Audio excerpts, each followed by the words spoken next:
Hello, everybody. Welcome to the Interesting Modelling Company Sunday service. I thought you were right there, Drew. Yeah, we've reordered. All right.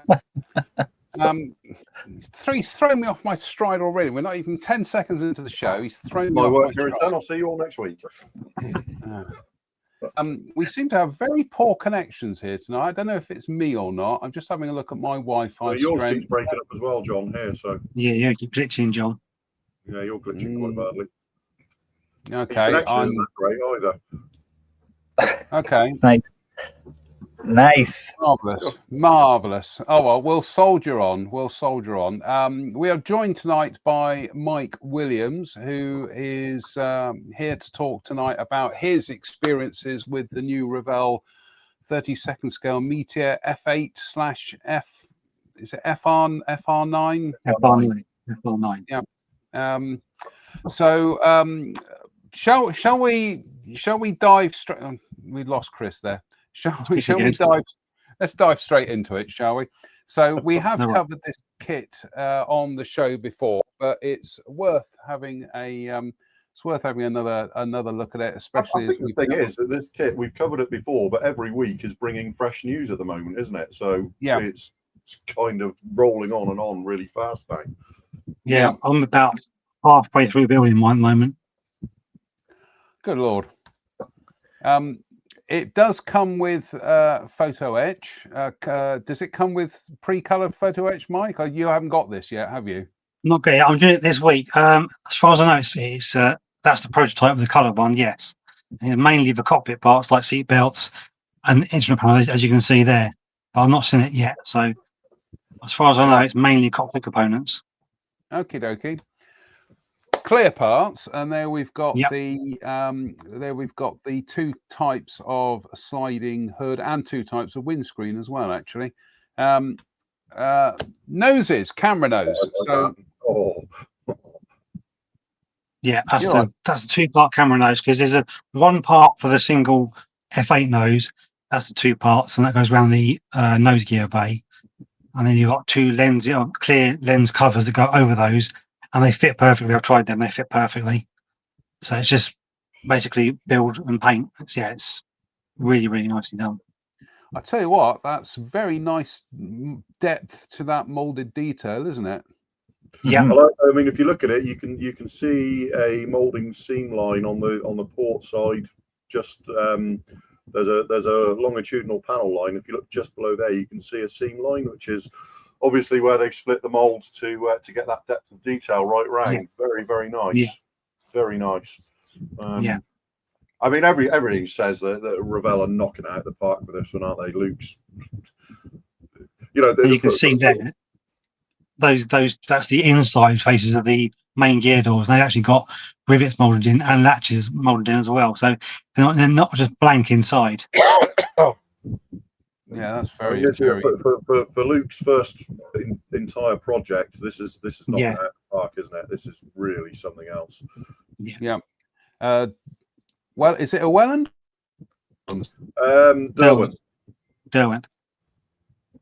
And is there one engine in the kit, Mike, or two? There's two engines and two stands for them, so you can have both in or both out, or one in, one out. Good grief! Sheesh. And that surface detail looks exquisite, doesn't it? Yeah.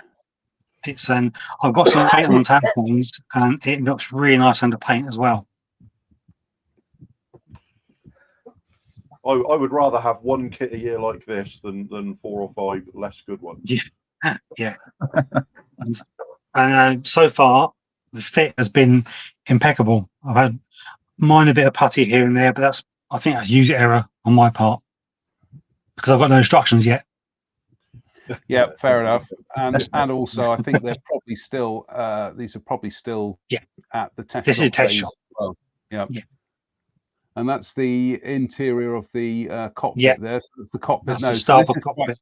this is quite interesting. We can see already that the breakdown is thinking ahead, isn't it? Yeah. You can see Oh, there yeah. you've got a modular tail and modular nose. So they could do different tail. They could do, all over it, haven't they could do T7 easily with the different tail. they could do, and they could do an F4 if they want as well. Yeah. Yeah. So they're really, you know, that this is intelligent breakdown. I like this a lot. Yeah. Also, instrument panel there, which they've rather neatly left. I haven't bothered with any molded detail on the dials because you don't need to, because that can be taken care with the decal. So, again, that's intelligent. I like that. And there's your fuselage, and with your spar running through the middle there, with part of the bulkhead for the engines. Yeah. And that flat panel, the spar, becomes the rear bay, gear bay wall as well. Yep. So the gear bay is attached to that. Look at that spine cut out there. There's your T7 option again. Yep. And we've got all the different mouths for the intakes as well. So again, the four on the right, they are the inside inserts for actual intakes. So you got big breathers, small breathers, and internals for both. Yeah. Because the internals help align them on the wings. People asking if we're not on Facebook tonight, John. Sorry, say again. People asking if we're not on Facebook tonight. Oh, we should be on Facebook tonight. Goodness me, I don't know what's happened here. All right, bear with. I'm just going to go to the edit function, and we should be on Facebook. Okay, StreamYard's being very pernickety tonight. Right, hopefully we are on. I've just taken Facebook off and turned it back on again. So, oh, that's annoying. There we go. So, big mouths, which could be describing me, quite frankly, but there we go. And then we've got the flaps there again with some nice rivet detail on it. And open or close. Yep, brilliant. That's the roofs of the gear bays. Yeah. Yep. Different flaps to ailerons as well, for early and late. With the bigger trim tabs on top ones there, you can see. See, again, this is clearly being designed to wring as much out of a core set of tooling, or all bunched together on one runner or several runners, so that then all you're doing is changing the bits that you need for additional variants. So nose gear, sorry, not nose gear, that's the main gear. Nose gear on the left there, main gear in the centre. Yep. And Michael has been applying paint to bits and pieces. Yeah, that's straight from the box. No decals, no etch. That's just paint so far for the cockpit. So I think it's NATO black and a bit of dry brushing, a few details and some inks, but that's it so far. But I'm waiting for the etch to turn up and decal so I can get that finished on the seat as well. Yeah. Well, chaps, I think we saw the test shots at Avon the other week, and we were very impressed with them. But the more we're seeing of this kit, the more we're liking it, aren't we? Luke has genuinely knocked it out of the park, hasn't he?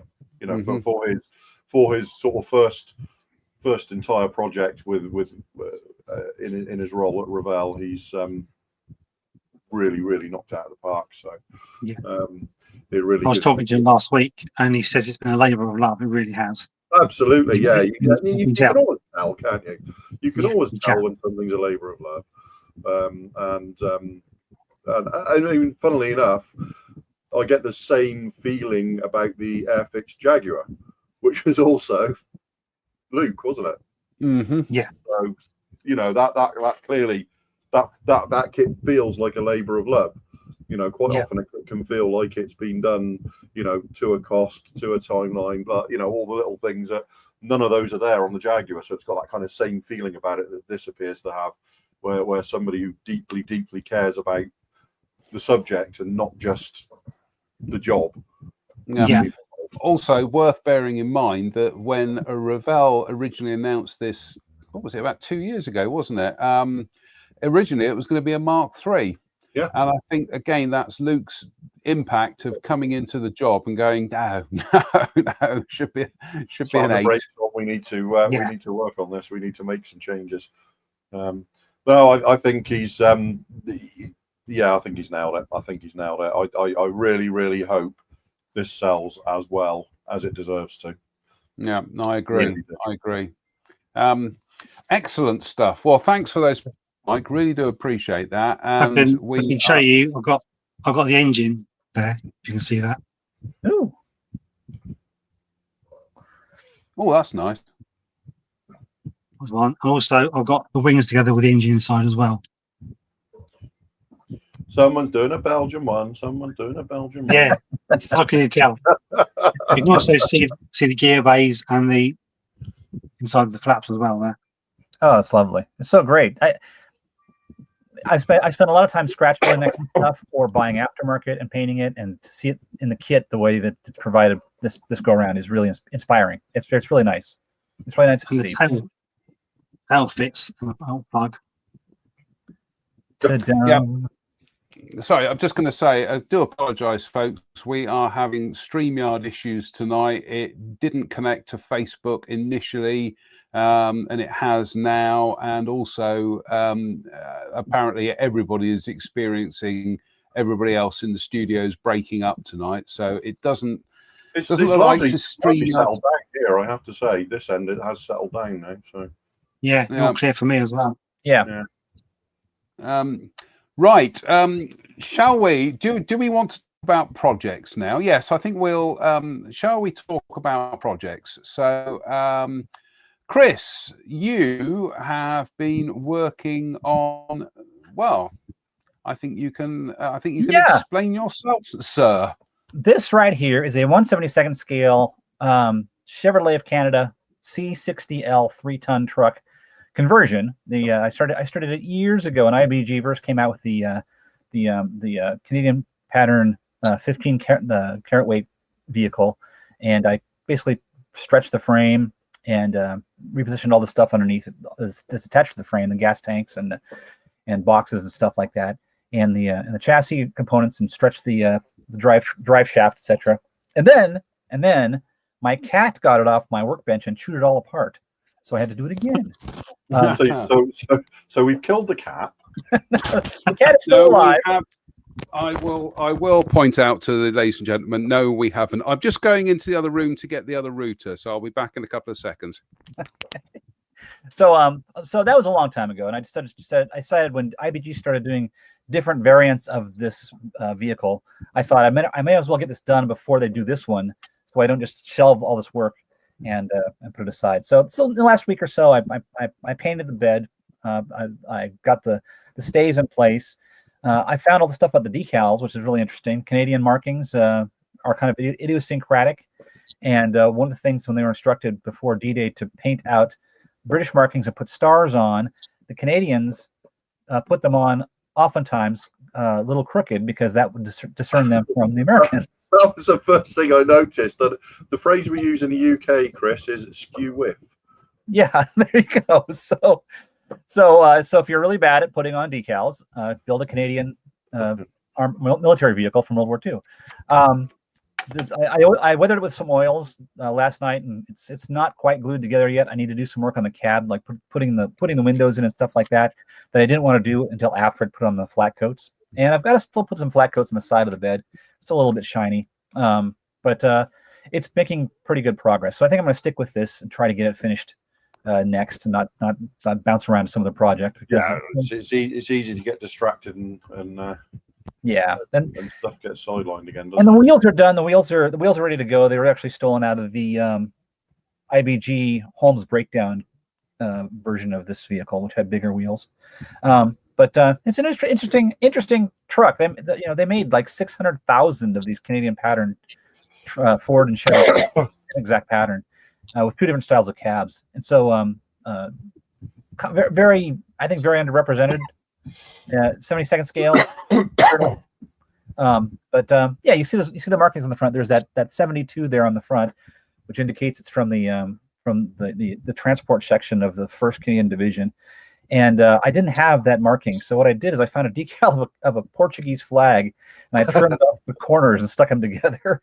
And I had some spare numbers from the Airfix bomber service set and just stuck them on there. And I sometimes think, Chris, you're the last of the great decal piece togetherers. I have enough decals I can do that. You seem to spend every model you're sort of piecing decals together somewhere on the build. Yes, yeah. Well, you'll appreciate this. The L number. See, the official thing would be CL in the number, but a lot of them left the L off, which is handy for me because I was able to steal it off of a Matchbox Monty's Caravan kit and switch the numbers around. So, and they worked great. I got to say, the Matchbox decals from, 45 years ago? Yeah. I think there's something to be said for when decals were a little bit more basic, but they, I would happily. I might not be happy with the quality these days, but I would be happy to pick up and use a model decal sheet from 1975, knowing that it's going to work. Yeah, if it was quite often I look at sheets I've got now that have been in my collection for maybe a decade and a half, and I kind of think, are they going to work if I use them? Because they're so much more fragile and delicate these days that they might not last the test of time. We're going to make them very, very, very, very thin, so they sometimes don't do that because they're going over curves or whatever, and they're going to crack or they're going to explode after 10 years. Can we not do that, please? Yeah. Shall we dive on with the next bit of news, which is we had turn up here courtesy of Aerocraft. This is their 72nd scale Martin-Baker MB3/4. So there are 3 different varieties of this kit: the Razorback MB3, the Bubble Top MB3B, and then I can hear Drew fainting in the background there. The radial engined MB4. That's got a look of a Sea Fury about it, hasn't it? It's got that kind of Tempest Sea Fury look to it. This, I have got to say, is a 3D printed kit. It is without. Sorry, Drew. I was close to ordering one of these last week. I've got, well, as you can see from the box here, and I do apologise to Alistair if he's watching tonight, because I'm almost putting you off buying one. But I've got 3 complete kits in this box. So there we've got the fuselage for the one of them. There is the fuselage for the MB4, and then there are the 2 fuselages that double up for the MB3s. That's the MB3 fuselage. I have got to say, without question, this is the finest 3D printed kit I have ever seen. It is astonishing, the attention to detail and just the finesse of everything. It is beautiful. As you can see from that looks like that's injection molded, doesn't it? Well, it looks better than injection molded because the detail is sharp all round. There's no molding. There's no there's no mold multi-part mold lines or anything like that. You've got the supports to deal with, which doesn't look to be too much of a problem. That looks. Yeah, I was immediately drawn to these when I saw them and thought that I actually like all of the variants that that have been shown. I was looking at the website and considering my options.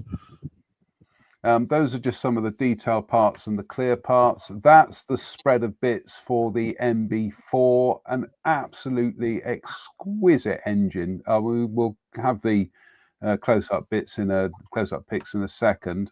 And those are the bits for the MB3 instrument panel. I mean, it's beautiful. And there we've got cockpit parts, cockpit tub, instrument panels,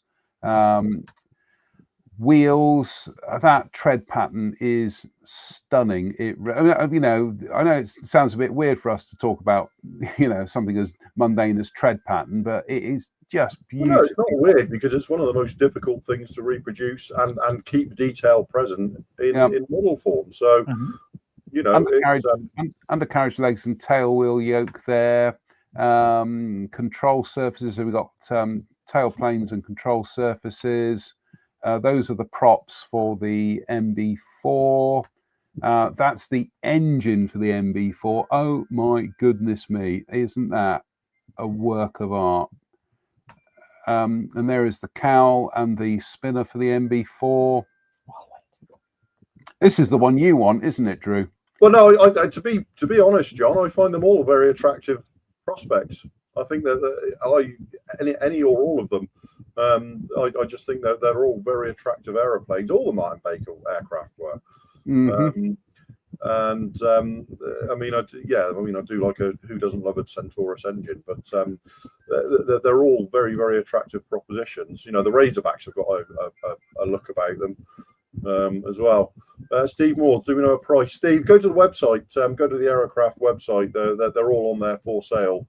Yeah, in fact, and prices are all on the site. So yeah, bear with. I'm just going to bring up I thought we had a banner for that. I have an affinity with the MB3, the Razorback, for the simple reason that was a classic conversion by the great Alan W. Butler in Airfix magazine back in the 70s, and he did it with I think it was a Frog Hawker Tempest or something. I'll try and dig it out for the next show. Here are the cast resin clear parts as well, and the canopy masks. Lovely little decal sheet, nice simple decal sheet, but you've got options for 3 aircraft there, including a speculative Royal Navy one or a Royal Navy one. I frankly, once I get the bulk of the Telford builds out of the way, I really can't wait to sit down and start having a go at this. I'm going to build I want to build the Razorback MB3, i.e. that one, because that's the one that Alan Butler did in Airfix magazine. But and also, Drew, I can't wait for you to come down and see it in person, because I'd really like to hear your impressions of it, and knowing that you are well versed with 3D printing, just to get your take on. So what scale are the ones you've got, John? 72nd scale. Oh, 72nd scale. Okay. Yeah. I've got them. I've got like I say, they sent me one of each here, and I've got them here at the side of the workbench. But quite frankly, there's nothing I can show you here now that we haven't just seen in the photographs. No. So I'll be interested in doing the MB4 then. That's fine. The MB4 is yours then. Excellent stuff. I'm really looking forward to doing the MB3 and digging out that Alan Butler article, and great stuff. Right, next news. UMA Hobby or UMA Hobby from China, they are doing in 72nd scale the J35A. Does this tickle your fancy, Drew? I quite like the J35. I have to say, it's gone through quite a lot of iterations since it was first unveiled about a decade ago, and I think it's sort of very close to, if not due to enter service. It does, especially with some of the quality that we're getting these days from a lot of Chinese manufacturers. Yeah, count me in. Count me in. I like all of the current generation of jets that are coming out from, China, Korea, the UK with Tempest and things like that. Sweden, yeah. But all the, I think a lot of people tend to assume that, oh, that's a copy of an F-35. I think it's much like car design. When you put in this, when you've got the same computers and you put in the same parameters for a design, what comes out is almost inevitably going to look very similar to everything else, isn't it? It's convergent evolution, just like in nature. If it works, it works. Doesn't matter. They're all using the same supercomputers to design these things, and sticking, and they're all being designed for roughly the same job and the same parameters. They're all going to end up looking vaguely similar, aren't they? That strikes me. When I looked at it initially, I thought it looked like the old Tester's MiG-37 Ferret. Injectional kit. I think that it's actually it's started to look more like the F-35 since it was first flown, if you like, as they've kind of iterated the design. But it's got things like, you can see the vertical tails are completely Chinese in flavor. Does that make sense? It'd be interesting to know. Obviously, we're not going to know what its performance is, but expect to see these being sold to people like Pakistan and others, because China's very much in that market these days, aren't they? Yeah, I'm just going on to Wikipedia at the moment to see if I can find. Yeah, I've just found some more pictures. I was just going to say we were talking about the Italeri / Testers MiG-37. That's beautiful, isn't it? It's a nice looking aeroplane. I can only imagine that Northrop must have had a few nervous moments with that, because it pretty much, that MiG-37 was very kind of YF-23, wasn't it? It just had the same, a little bit, I guess. Trapezoid wing, massive outwardly canting fins. Let's put it this way: it was closer to the YF-23 than the F-19 was to the F-117. So, but here we go. And so there's an early one where you can see the fins are a very different shape. There's a lot of the canopy is different. Very much very different contours all over. And then you see that where it looks entirely different.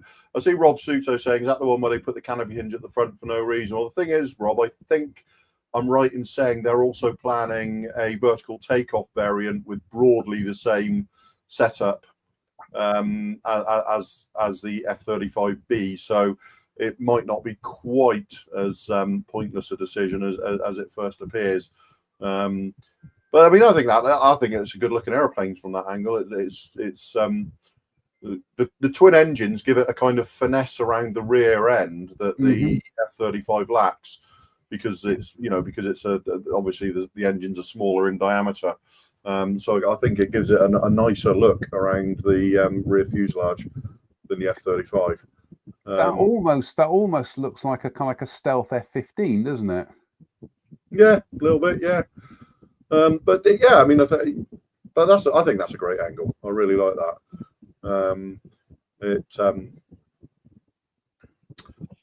That's a good looking airplane. That does look a bit like, it almost looks like somebody's kind of like painted a YF-22 up to star in a film as a villainous aeroplane. I think that one. Certainly, that one looks like Chinese engines, but that first prototype there, that looks like RD-33s from the MiG-29 exhausts. So obviously, they've then gone to, I don't know if it's Wopen or whoever, their own domestically made engines. I think that's a great angle. I really like that. Yeah, it's just proportionally that hits the spot for me. Yeah. Frankly, I might be in the market for one of them. I see Aerocraft. There's Drew, if you prefer 48, let me know. I wouldn't be averse to doing the MB4 and 48, but I think the 72nd one will be fine.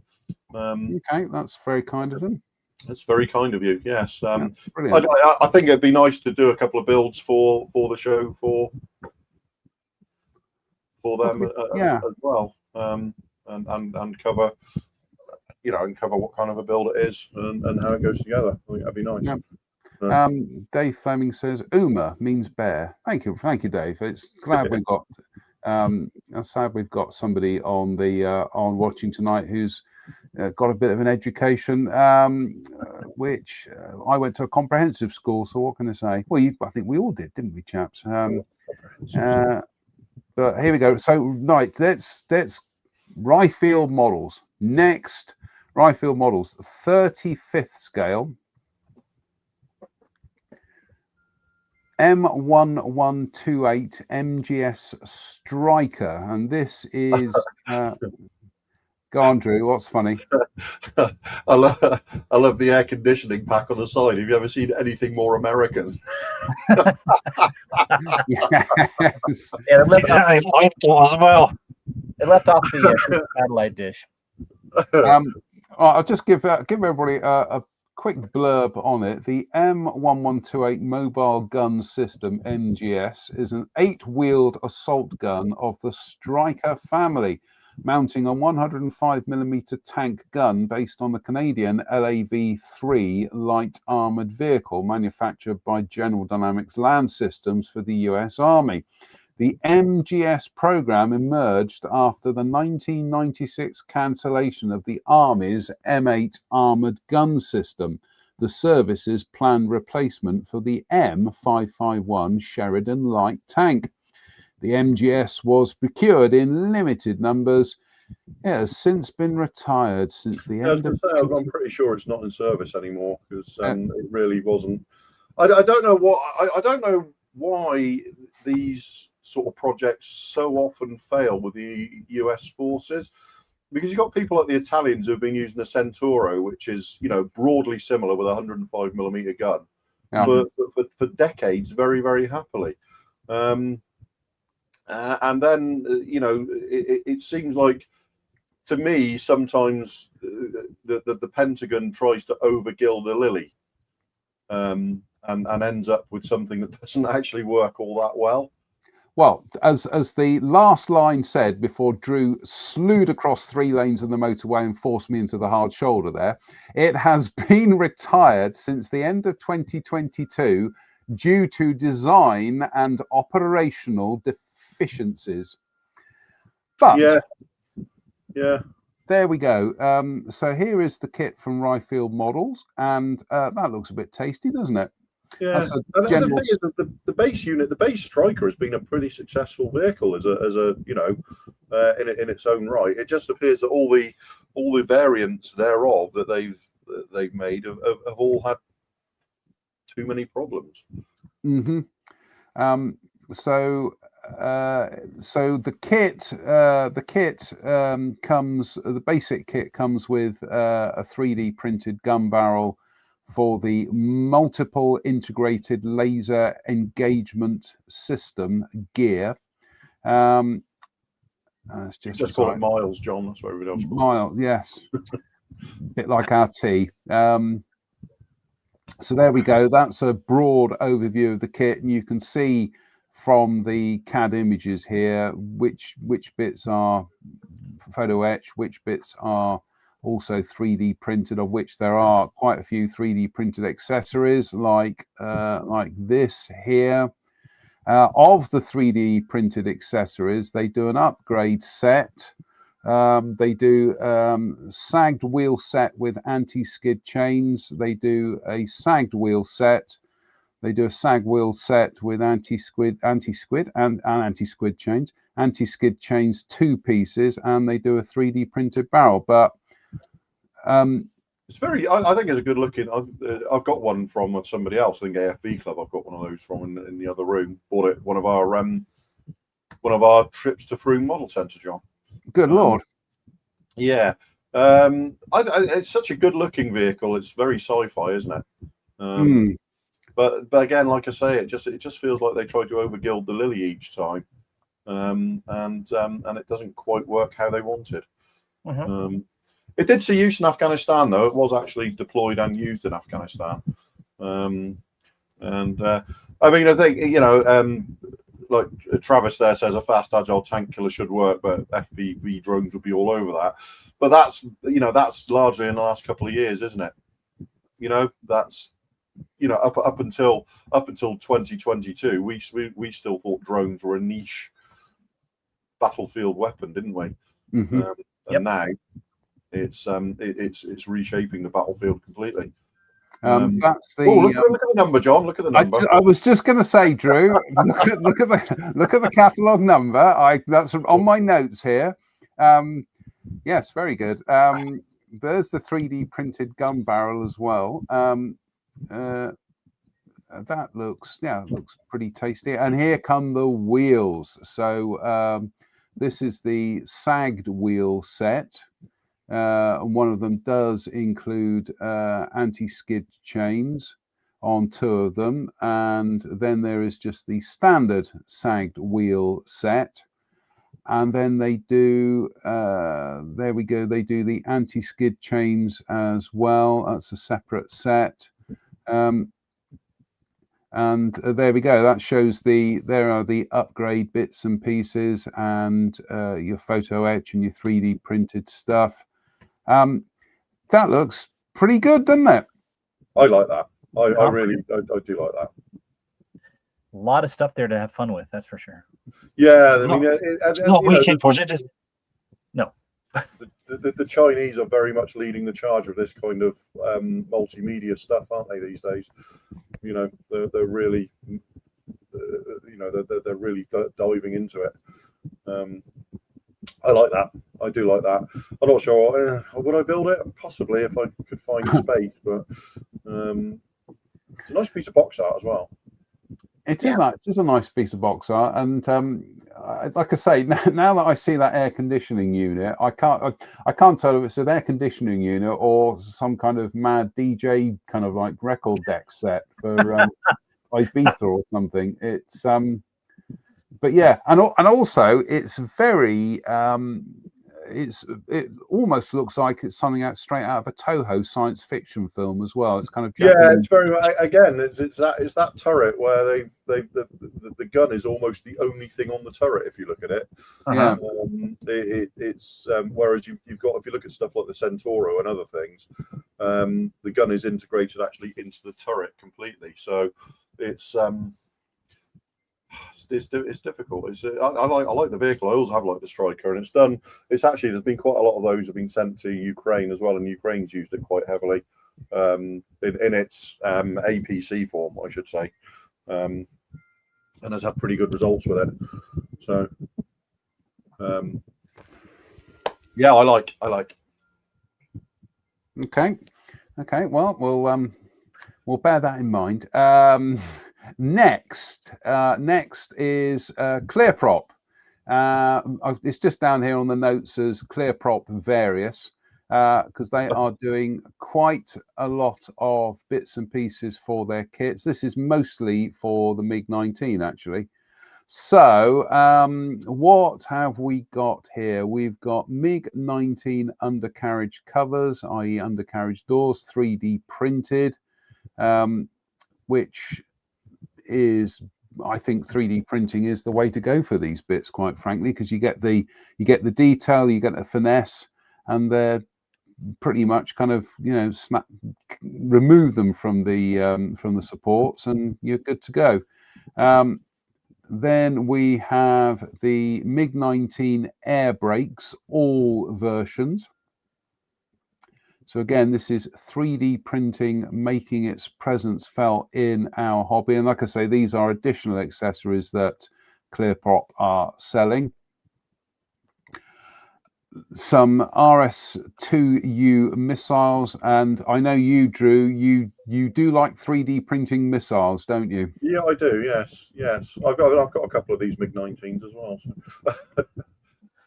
And of course, the advantage there is once you've dealt with the minuscule support pips, you've got no seam lines to worry about. Basically, you're ready to go. No alignment issues, no seam lines. This is what 3D printing does perfectly, doesn't it, Drew? Oh, it's detail parts. I saw somebody saying earlier they wondered if the I can't remember what it was we were looking at, but somebody was talking about whether the 3D printed undercarriage would bear the weight of the model. 3D printed parts tend to be very, very strong indeed. So one of the main things I like about 3D printed bombs and missiles is the fact that you can mask and paint and do all that sort of thing to all these very fine fins without any danger of breaking them off or anything at all. They're incredibly tough. As you demonstrated a while back when you were trying to break 3D printed parts, weren't you? And they were just bending. So yeah. MiG-19 ejection seat and instrument panel cover. That looks sumptuous, doesn't it? That's nice. That's great. That's great. And I like the way they've printed it in that little kind of holder as well. I think that's it's a little custom design base for it, isn't it? That is nice. I like that. Then we have MiG-19 canopy masks, essentially. Brilliant stuff. And then we have MiG-19 wheels, of which they're just MiG-19 wheels or MiG-19 wheels, weren't they? There weren't really that many variations on them. They were no, it's beautiful. Little rocket pods there. Yeah, the ORO 57 rocket pods, which again, well, look what you can use them on. MiG-19s, MiG-17s, MiG-21s, Su-7s. And then we have MiG-19 air intakes, which again, this is what 3D printing is perfect for. Yeah, because I mean the MiG-19 is covered in little intakes over the reviews. Flying intake. Yeah. This bit's overheating. We'll add another intake. This bit's overheating. Add more intakes. Right. We're not making a lot of whistling sound. Lots of intakes and only one exhaust. Well, two in the MiG-19's case. But I do like that clear prop MiG-19 is beautiful. And I think the MiG-19 is one of the most beautiful MiGs of them all anyway. It's a very, very attractive aeroplane. So again, just finding space on the finding space on the desk. You've got one of the clear prop MiG-19s, haven't you, Drew? You got two. All right, don't brag. It's been a big gap in the 172 market, hasn't it, MiG-19? Yeah. I mean, I have to say the KP ones from like 2018, 2019 aren't bad, but they're very much KP. They're of the upper end of what KP have done in recent years, but they are still very much KP. So and then along came clear prop, and I think they're doing MiG-19C and Shenyang J6 next year as the plan as well. So we're getting the non-radar MiG-19s as well, which is the ones I really, really want. So hopefully, I mean, clear prop are just everything they do now is just exquisite. From Mike, you've built some clear prop, haven't you, Mike? Yep, I did the 148 F86A. Yes, yeah, you did, yeah. And I used their 3D printed parts for the tailpipe surround and for the cockpit deck and for the gun base on the side on the nose, and they just fitted perfectly as you expect. I've some 3D printed ball in one I've warped. Is there a recommended way to straighten them? The problem is that these sorts of parts, this resin has a memory. So the best thing I can advise really is to dip them in hot water, as hot as you can stand, possibly just below boiling, for a few seconds, and then straighten them out and hold them there, and then plunge them into cold water, and hope that it then loses its memory and doesn't return. But yeah, hot water generally is the best way. Talking of 3D printing sort of taking over and a lot of, really becoming prevalent, has anybody seen what Eduard are up to now? Go on, what are they up to? Their S199 kit, all the main structure is injection molded, and almost all of the detail parts like interior, undercarriage, everything is going to be 3D printed in that kit. Mm-hmm. Okay. Wow. I'm just going on to their website. No, you'd have to. It's not going to be on their website. You'd have to look in their in their monthly. In their newsletter. In their monthly newsletter. Yeah, but they've said because it's and they're intending to go back and do more 32nd scale kits, starting with Spitfires, and they're saying they're going to be done exactly the same way as well. Because it gives them just they've got very, very high end 3D printing machines. They're basically the best that money can buy. So they're very, very confident of their 3D printing processes. And like I say, it just saves a bunch of money. You're getting stuff that's printed, 3D printed, complete in one part. They're not having to pay out for tooling costs. The design is done once you proved it out. It looks like it's really becoming a major player there. Is that in the new magazine that's got the? I saw it online somewhere, John. I don't. Okay, I'm just going through their magazine here. Oh, it's going to take too long because there's too many pages. But I saw it online somewhere. From a manufacturer's point of view, it's great because resin casting is kind of a pain in the backside, and it's something of a dark art still, where it's like you have it all nailed down and pour some, and you get like 5 great casts, and and the last one's got bubbles in weird places that you didn't expect. And 3D printing was a dark art for a few years, and now it really isn't anymore. As everybody, all of the major manufacturers have started adopting it in sort of some amount or another. We've rapidly found and exceeded the boundaries for it, and it's just becoming such a core part of the processes now. And if you've knocked out 654 units of the plastic parts, you can plan to have 654 pieces of the 3D printed parts. It's great. There's no surplus necessarily, and then because these big 3D printers they're using have got big plates. They got big build plates, so that they're going to be. If you're like imagining a 109, a 48 scale 109 S199 interior,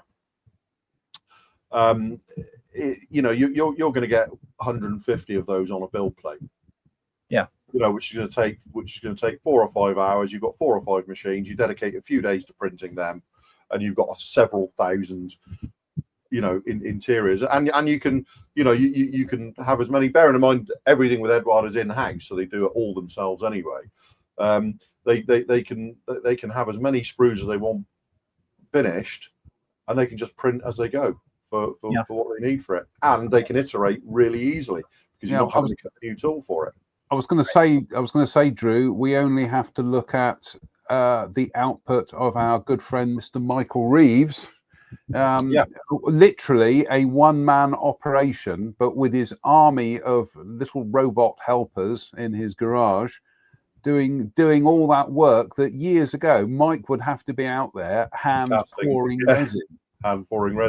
And his little army of not quite robot designers doing that. Yeah, he is a very, very easy man to work for, Mike, because he never tells you what he wants. He just sees what you've done and says, "Oh, I could use that." You go, "Oh, well, there you go, have it then." So yeah, I mean, it's another instance when you've got a company who is these days one of the preeminent players on the market in Eduard are making that kind of switch. I think I read that they're not confident of doing it in 72nd, but they're going to try it. See what happens. So it'd be interesting to see where that goes. But it's very interesting that we've now got major companies, and the resolution and the detail you get in 3D printing now is just phenomenal. So you're going to get a 1-part 109 interior, or 199 interior, I should say. And it's just going to contain all that detail in one part that you would have spent 3 or 4 hours building previously. And now you just snip it away from sports, and you're ready to go. Mm-hmm. I know some people will say that's killing the hobby. It's forcing you to paint better. That's what I'm saying. There is very much that. Yeah, it really makes you test your painting abilities, doesn't it? I'm going to say something controversial here, and that is plastic kits are taking all the skill out of the hobby.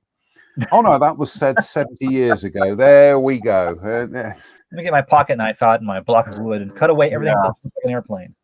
Yeah. Steve Moore says there's a memory from visiting David Parkin's in Wales. Lots of white metal casting. Goodness me, that's shuddering memories of Tim Perry's white metal casting machine up in Bristol. This fin for this laser guided bomb is made up of 375 laminations. Oh, no, really? What you got there, Chris? Metal parts, little annoying metal parts. They're just so much fun to work with, and but anyway, let's just happen to have them laying around. Next news item is, and this is definitely on my radar. This is Vespid. I've heard great things about Vespid 72nd scale kits, but I have yet to get one.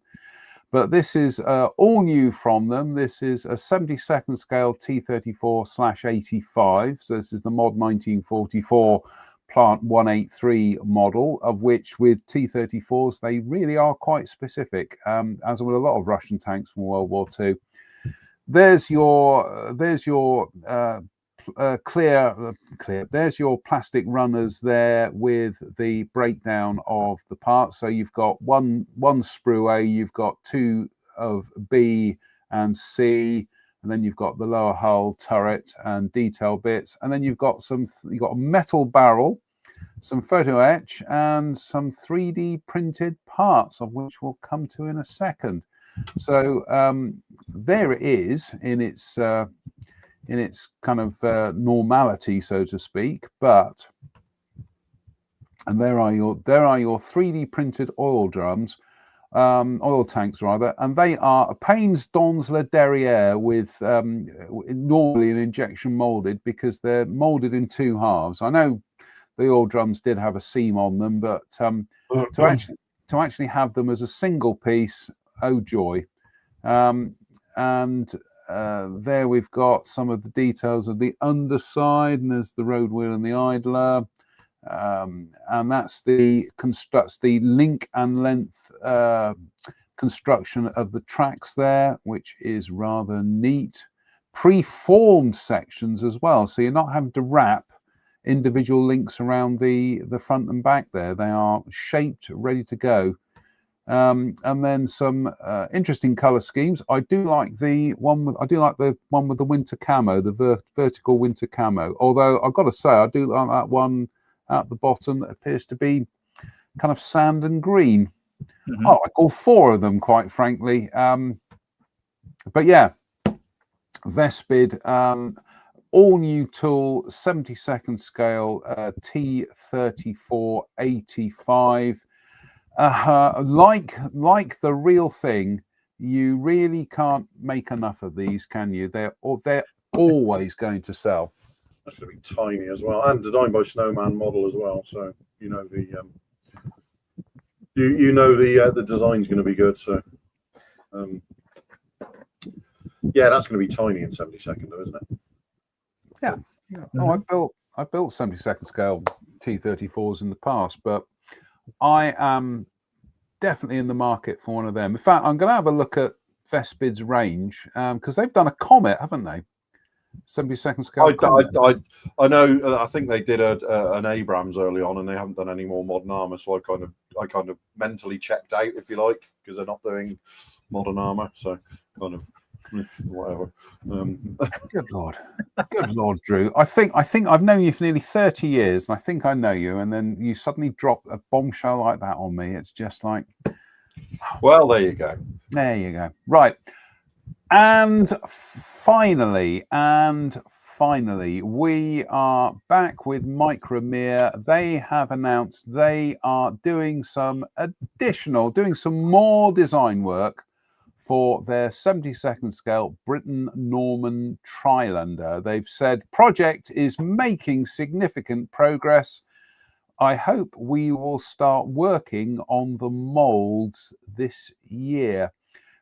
Essentially, the Britten-Norman Trilander, it kind of looks like a Britten-Norman Islander that's been designed by Jerry Anderson's Century 21, doesn't it? It's Yes. 2 engines? No, add a third. Where? On the tail.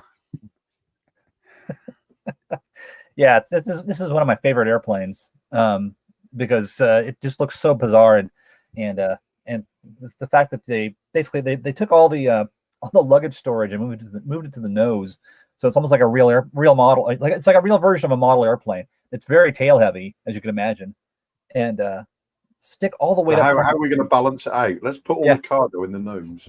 Right. It's like they're encouraging people to bring more heavy stuff. So it's an interesting airplane, really cool, and yeah. I don't know how many users it had. I think Origny were pretty much it, weren't they? I think so. I think they may have. Well, there may have been a few others, but Origny was clearly the ones that used it the most. They had like 4 or 5 of those things. It's a big chunky tail, though, isn't it? To take that engine, it's such a compared to the Islander's tail. Look at how broad it is, and it's a big chunky tail. It's an interesting aeroplane. I'm not sure I call it attractive, but I still like it.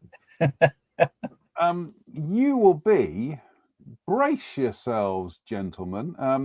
One viewer called Ethan, you might know him, Mike. He says that this is one that's right up my strata. Would love to recreate the Origny one at Duxford. I'd love to know who came up with the idea that we need to do this to the Britten-Norman Islander, but we need to add another engine. It's just bizarre, isn't it? But the Britten-Norman Islander operators include Anguilla, Guyana. Oh, there you go. Puerto Rico. It's flown by Air Flamenco and Vieques Airlink. Former operators include Antigua and Barbuda. In Australia, it was flown by Aerodata and Air Queensland. In the Bahamas, Lucea Air. In Canada, it was flown by Burrard Air Limited and Questor Surveys Limited. In goodness me, in Colombia, Tavina. In Costa Rica, Trilander operators. Yes, Britain. I'm on the Wikipedia page here for Britten-Norman Trilander. Costa Rica, Travel Air, Botswana Defence Force Air Wing, Cayman Islands, Cayman Airways, Fiji, Air Pacific, Air Fiji, Guernsey, Origny, Jamaica, Trans-Jamaican Airlines, Jersey. This is going to take too long. I get the feeling, though, that they made about 6 of them and they just got passed around these owners. Right, long story short, it was also flown by Liberia, Philippines, New Zealand, Sierra Leone, Taiwan, Turks and Caicos Islands. In the United Kingdom, oh my goodness me, Air Akose, Air Sarnia, not Air Narnia, Emerald Airways, Lid Air, Logan Air, National Airways, Skytrek, Willow Air, XP Express Parcel Systems, and it was flown in the United States by at least 8 airlines, and in Vanuatu by 2, and Venezuela by 2. Yeah, number built 80, so that means that all those airlines had 1 each. Yeah, they were just it was just staggered. The same airplane was going from country to country. But the point is, Drew, that Origny weren't the only people to fly it. So there we go. Perhaps it was like a timeshare thing. There we go. What's Chris got there? That's it. This is a resin. This is what the thing looks like in resin. So and it came with decals for G. Joey from Origny. So if you like yellow things that are weird, this is perfect. And the limitations of the resin kit is I'd like to have the boarding doors open so I can see inside, a little bit, and the windows are the classic. Like here's one big strip of vacuum form plastic, stick it in there and hope nobody notices the weird curvature. Yeah. that's what I'd like to see in the Micromere kit overcome. Here we go. Dave Fleming says Botswana! Exclamation mark. That was in camo. Steve Steve Moore's being a little bit mischievous there. He says, "You sure that's not a list of where it landed?" Very good. Very good. Right. Goodness me. Any other business? No, I don't think so. No, none I can think of. No. Okay. I'm just going to go quickly. I finally got paint onto my Tamiya F-35C today, and I'm doing this as the CAG aircraft. So thankfully, I don't have to follow Drew's lead and go for the rusty effect that he did on his 48 scale one. So few touch-ups to do, but it was essentially at least 3 hours of masking today, and then 10 minutes of airbrushing. But there's a few touch-ups to do, but just a little bit inside the intake there, but not massive amount. Do you know what? Sorry, I've got a bit Michael Caine there, but do you know what? I always found the F-35 to be a thunderously dull aeroplane, but the C version, it's my favourite. I loves it. I really do. And I loves it for the reasons that Drew hates it, and that's because you can fold everything up. It's brilliant. I don't hate the F-35C. It's my favourite variant. Yeah, but you don't like aircraft that got wings folded. No, because it's against nature, and nobody should do it ever. I don't know why we need to discuss this every time. You're wrong. It's against nature. Don't do it. Does that apply to model helicopters too, Drew? I want to say yes, but I will allow it. Good. Because I want to do a Sea King, and I have no space for it with the rotors extended. Yep. No, there we go. Dave Fleming said, the looks of a beautiful aeroplane by folding it all up.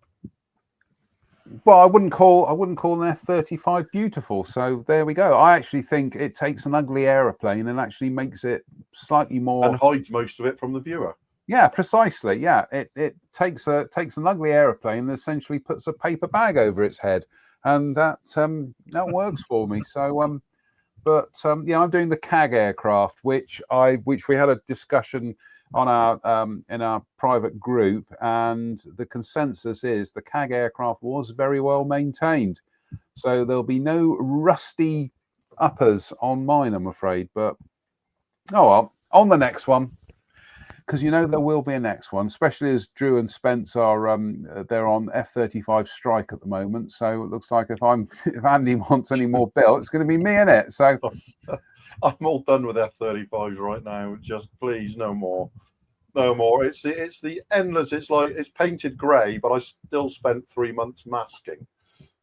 It's like, oh my god! Yeah, just give me a break. Mike, you've built an F-35, haven't you? Yeah, the Tamiya F-35A. So that's the one F-35 that I haven't built yet. I haven't built the Tamiya A, and I'm sure that will. It's nice, but I wouldn't want to build another because it's just a bit boring painting. It's just grey and grey. So any jets, I suppose, all jets are grey, but yeah. What I like they about don't have to be boring grey jets, do they? No, there are plenty of interesting grey jets. Yeah. What I like about the C is that the weapons bay, the belly weapons bay, is all closed up. You don't have to do anything with that. So excellent. Right. On that note, I want to say a huge thank you to Mike for joining us tonight and talking us through the Revell 32nd Meteor F8/FR9. Do you know what, chaps? I get the funny feeling that's not going to be the last time we feature that kit on this show. Yep. No, I think we need regular updates, don't we? So I can do. Thank you, Mike. That's very kind of you. And also, big shout to Luke for getting those kits out. Quite frankly, that's it. Goodness me, we have overshot by 5-10 minutes. So thank you, Mike. Thank you, Chris. Thank you, Drew. Thank you, everybody who tuned in tonight. I do apologize again for the technical issues that we had at the beginning. the moral of the story is that I need to keep the router extender here in the workshop, where it's doing a better job than it was in the kitchen. So, and the good thing about the router extender is when I'm sat on the patio, it's still close. So there we go. That works. Jeff, I'm just saying, well, John's got the right paints for it, so might as well build them. Yeah, I agree. So on that note, fingers crossed, we'll be back in a week's time. Until then, as always, thank you for watching. Stay safe, stay out of trouble, and we will see you all very soon. From us all, thank you, and goodbye.